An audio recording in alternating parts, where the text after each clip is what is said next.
We're filming? Okay. Hi, everybody. My name's Ellie, and you are watching Entrepreneurish, and we are here with R.A.E. Hey, y'all. If y'all remember, we saw her at the Press Play concert in January. I know y'all loved that episode, and so we had to bring you back. Thank you so much for being here. Of course. I loved everything about you. Like, as soon as I met you, your energy was so up. She was ready, had the ski mask on. I was like, oh, she's gonna drop some bars, like, for real. Like, that's how I felt. And then talking to you, I was like, no, this is just a really lovely person. So I was like, please be on the show. I want to hear more about your music. We want to talk about you as an artist and get people to know that you got a new song out. She got a lot going on, so we got a lot to talk about today. You're watching Entrepreneurish, and I thank you guys so much for watching this really great episode. You guys are going to love R.A.E. Just stay tuned. First, introduce yourself, and then I'll start asking my random questions. Hey, y'all, what's up? So it's your girl, the bald head scallywag. It's Real and Explicit, or R.A.E. for short.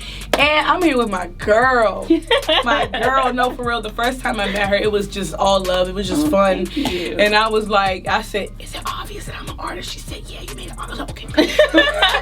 No, it was real obvious. Like, everything was color coordinated. She was hype. Like, you could just tell that she was there to perform. You stood out from, like, anybody else. Because, you know, it is Atlanta. People do come dressed, but you came, like, artist dress. And I love the swag. I love that you was like, I love when you pulled your mask off in the middle of your performance. I was like, oh, she is lit. Like, y'all don't understand. I forgot what part. Performer. You are a performer, like, for real. Like, thank you. I was not ready. And then I was like, yes.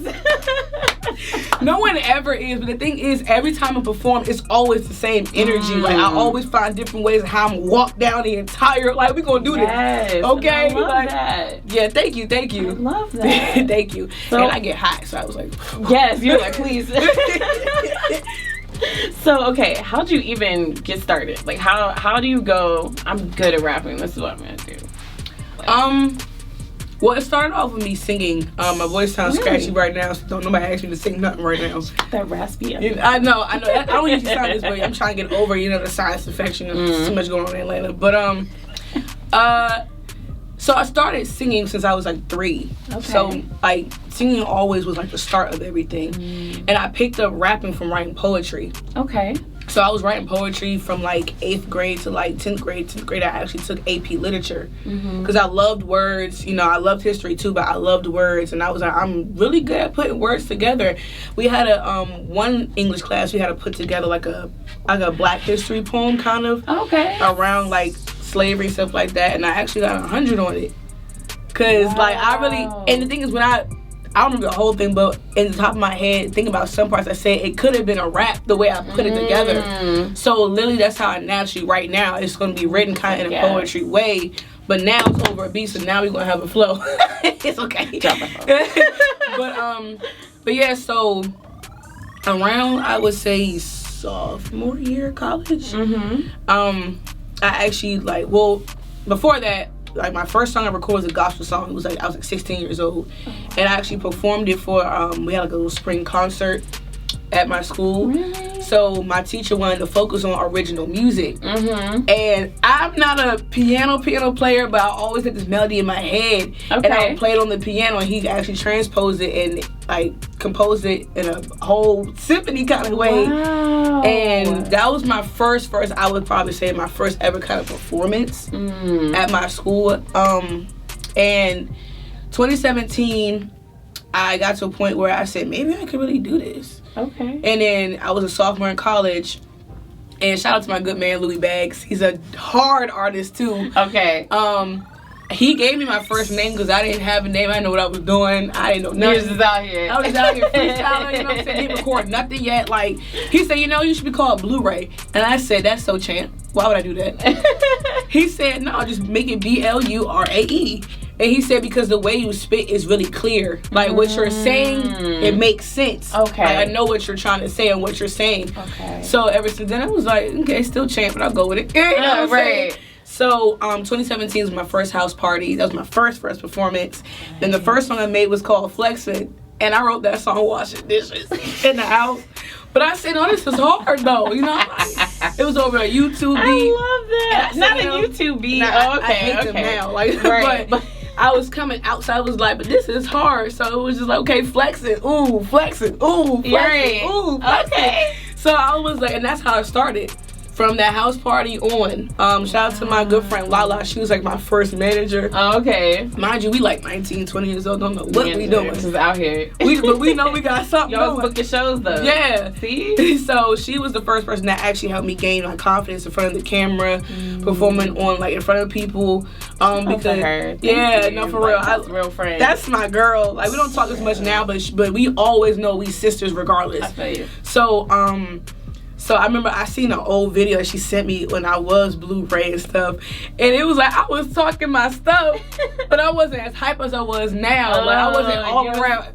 I was like, I was just, emceeing it. Mm-hmm. I said, that's so funny. I've grown so much. Now I'm getting your face. Yes. What's up? Hi, how you doing? Hi, right. This is what I do. Right. Come see about me. I got another song out. Period. So, and then ever since then, I left college for this stuff. Like, no, for real. I've taken some sacrifices because like, ever since then, I always realized this is my purpose. Mm. And 2018 is when I changed my name I dropped the blue and left R.A.E because R.A.E is my nickname. Okay. And I was like, okay, but I still want something behind this name though. So I put R.A.E in my notes and it just came to me, real and explicit. That's all. You can do that. All right. Hey, I'll take that. That's fine. I love it. So, I love how everything just kind of like falls in your lap. Like you were telling me about your new song, Scallywag. Go ahead and do a plug, right? You were telling me about like how you started that song and how it just kind of came to you. So please tell the audience. This story is crazy, y'all. Like, this song goes hard, and y'all gonna figure out like how she even made this. Like this one was a wild card, y'all. Like it really was a wild card because I had a whole different song I was gonna put out, and it's like for some reason I just wasn't feeling it to be like a single. And I feel like I was like this should stay on the EP, but I was like, I don't got a single, so what we gonna do? And then I was sitting there just like okay. And then for some reason I just had this random like hook in my head, like they waiting for me to drop because I'm cooking it, making body drop. I was like, And I'm from Maryland, so I'm from the DMV, and that's a DMV flow. So I was just like, okay, I'm gonna have a beat yet. So at first I hit up my other friend, shout out to Gio. He's a producer too, my good man. He did a lot of my photo shoots as well back home. He's really good at it. Okay. He's good. Okay. So I said, yeah, I need a beat, like, you know what I'm saying? And he had a beat and it worked with it. But he never ended up giving it to me. Oh, damn. Like, all right. Okay. It's okay. But I still kept writing the hook and I kept it in my head. I said, bro, this is too hard. So I said, Tony, which is my engineer and my producer, shout out to TDP. Tony did the production. Shout out to you, my good sir. No, for real, because he's the one that's really helped develop the clarity of my sound now, giving me more confidence, helping with more of my pen, more of my how I structure my songs and stuff like that. So he's been a big help. And I said, Tony, I need a beat. He said, well, so how's the hook go? So I was giving him the hook, and he has a little BPM thing on his phone, so to like catch the beat. Whoa! No, Tony's like that. He's like that. He's like he says he's the secret of Georgia. He really is. He's really like that. So then he from scratch, as always. So we sitting there. So he puts the beat together. I'm just sitting there just like damn. Like he did that all in one session. And then right after the beat was done, he said, "You ready?" I said, "Yep." And I had the hook and the verse done. The hook and the first verse, that was it. I had no second verse. I said, "But I think I should put a female on here." You know what I'm saying? He was like, "No, for what?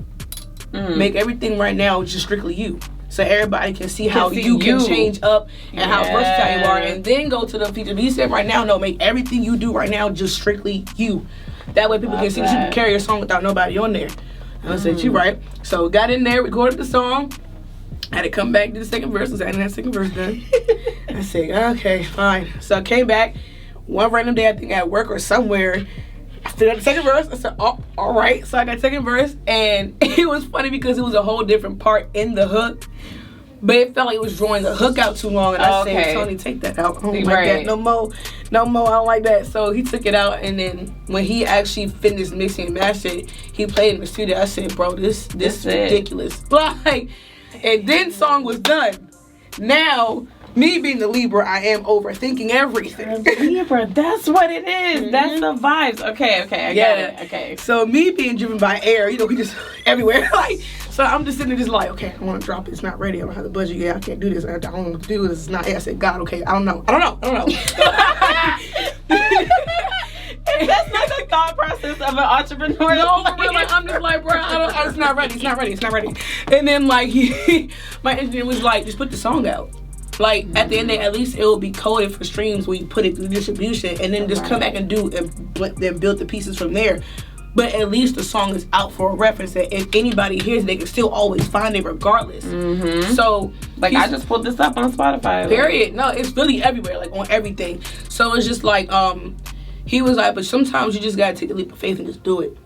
Like even my partner, shout out to Lasting Layers of Beauty Institution, Chris and April, I love y'all. I'm their brand ambassador too, so I'm always plugging it. Always a plug. Always gonna be the plug. Okay. So, and even Chris was like, he was like, Ray, he said, bro, just put it out. He said, you gonna have to just put it out. He said, you holding it back ain't gonna do nothing but slow you down. Just put it out. True. Like, so he was like, don't worry about all the other stuff, just put it out. Because at least it's gonna be out there. So I had to suck it up, and I was like, oh Jesus, okay, I'm putting the song out, I guess. And then another DJ told me the best days to put a song out is Fridays. I honestly never knew that. I learned something every day. Okay. So I'm like, okay, so February 1st, we'll drop on the 3rd. Right. Less. So me being last minute under pressure. So I put it through equity distribution. Shout out to Real Carter, that's big bro. And I was like, okay, is it gonna drop on time? You know, is it gonna get delivered to all these platforms on time? Because it was like almost like low-key the weekends some changed before. Okay. So I was like, I'm sliding in here. Please help me. Jesus Christ, please help me. But I checked it one day because I would keep an eye on my email to see if it said anything. And I checked it one day, all green. I said, okay. I said, oh, it's coming out. That's real. Giving birth. Oh, well. It's going to happen now. So then, yeah, February 3rd. I don't know what time it dropped, but I got that first email that was on Audio Mac. Then it was on Spotify. I'm on Apple Music. It's on there. I said, oh, yeah, no, that joke out. I said, well, everybody, the song's out. And I've been getting so many I'm proud of yous and congratulations. And I'm like, you deserve it. This song is fire. Thank you. It's not a flex. Like, honestly, we were playing it in here, and I hope y'all got some of that on camera. But like, even the reactions like are always like, this is a good song. Who is that? Like, you needed to put this out. I'm glad you listened to it. I'm glad I did too. It's just I feel like it's still a long way to go with the song because I'm gonna have to push this jump for the next 3-4 months. So it's just now like, you got a goal. Yeah, I got 2 goals. Like, well, the biggest goal is my publishing deal because that was on my vision board since 2017. I got the distribution part. It's not necessarily a deal, but it's better distribution and distribution, and it reaches more. And I know Rail personally, and I'm also on a mixtape with him. He did an all-female. Y'all don't know who Rail is. Rail is Jay-Z's nephew. What? That's like man's $100,000. Like, he's cool. Like, and and that's not even out yet. So. This is out first, so like, yeah, people don't know. Like, I am up and coming, so catch the train. No, seriously, like we don't even know when he's dropping that, and we're still gonna do videos for that. And he don't even know he's gonna drop it, but I feel like it's gonna come in the summer though. I don't know if I got a weird feeling it's gonna come in the summer because my EP's gonna come in the summer. Ooh, EP's done too. Oh, I got 6 singles. Working, y'all need to EP, follow. I'm on his mixtape. Like, I'm not playing with y'all. I told myself live shows, everything. First quarter, I'm not playing because it's like I feel like my time is either here or near, and I'm like, no, like I'm about to put some Cardi B pause on y'all. Like I'm dropping this. Like, I'm not all playing. the time, literally. So, and I'm also a radio host and stuff like that. So I do a lot of other things. So it's just me just trying to build and really trying to push myself. My goal is definitely to get that publishing deal with Centric Music. Shout out to Kibu. Kibu is Sean Kingston's manager. Really? So I've been meeting some people for real. Like, she's in the industry for real. I guess. Yes, ma'am. But see, I don't know. It's a Libra problem, but we downplay a lot of things only because we're trying to work to the next best thing. Okay, we're like, okay, this is cute. What's next? Like, that's why when everybody was saying, "Oh, congratulations!" I'm like, thanks, but you know, like, I'm on to the next thing. Yeah, I'm already 6 months ahead. Right, it's not there for me yet. Like, it's not. Like, I'm not fully satisfied yet. So it's just like I'm always trying to push to find the next way to keep pushing. So ahead of time. You gotta just stay prepared ahead of time.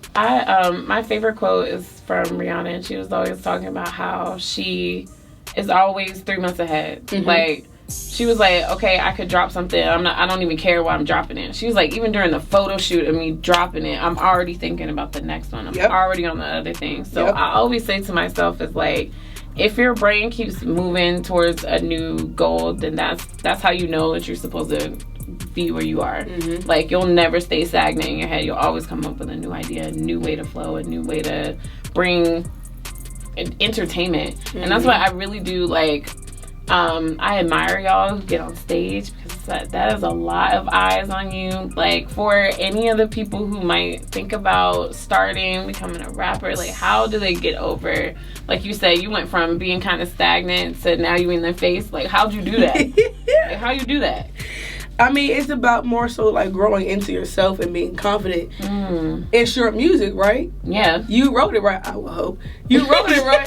No, for real. No, for real. For real. We'll talk about that on the other show. No, I got a lot of questions on that, but not right right now. No, if it's genuinely you and you mean what you say, get in folk face and tell them what it is. Like that's just over time. Like, over time, it took me, but I've always been like a bubbly, outgoing person.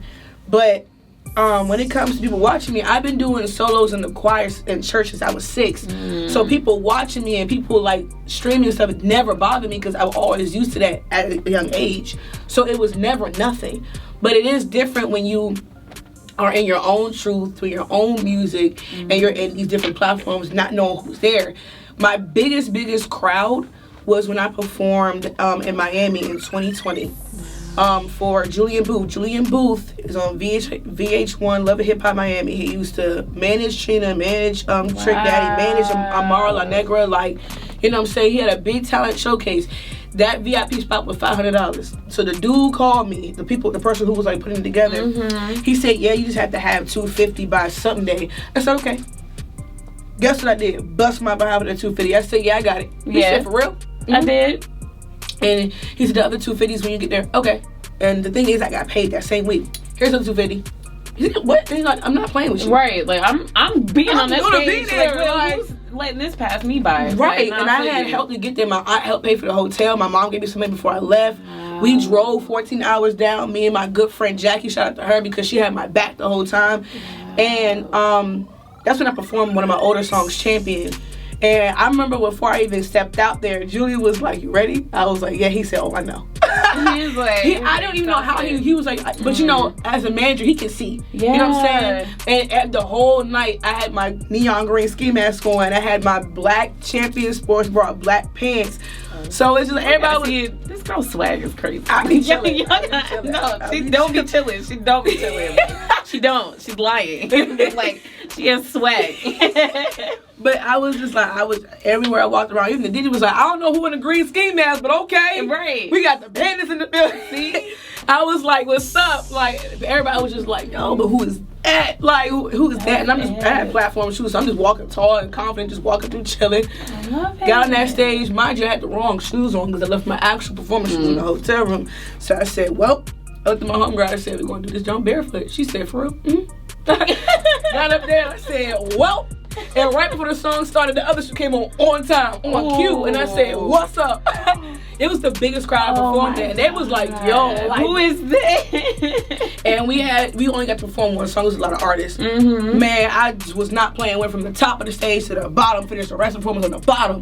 People dirty, but it's okay though. Right. And everybody was just like, yo, like, and then after that, people was like, bro, are you? Somebody got on the mic and it was like, I'm not gonna lie, that was the hardest performance of tonight. I said, oh, word? For real, me? I was just chilling, y'all. See, and she keeps saying that, and see, this is why I brought you on here so that people can see her version of just chilling, yo. Like, it's not chilling.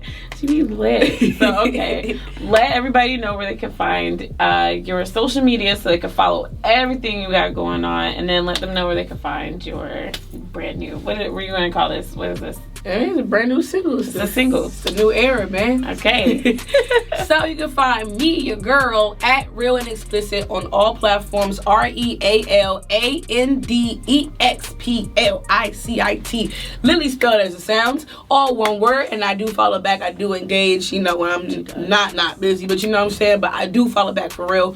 I'll even like hit you if I see you doing something. I'm like, oh, this is hard. You know what I'm saying? I'm not one of them artists that's just like, oh, all about me. Like, no, it's not that deep. I am a solo artist, but it's like I don't have that mindset. Even as an older child, like I just never did that mindset. Like, nah. So you can follow me on all platforms that way.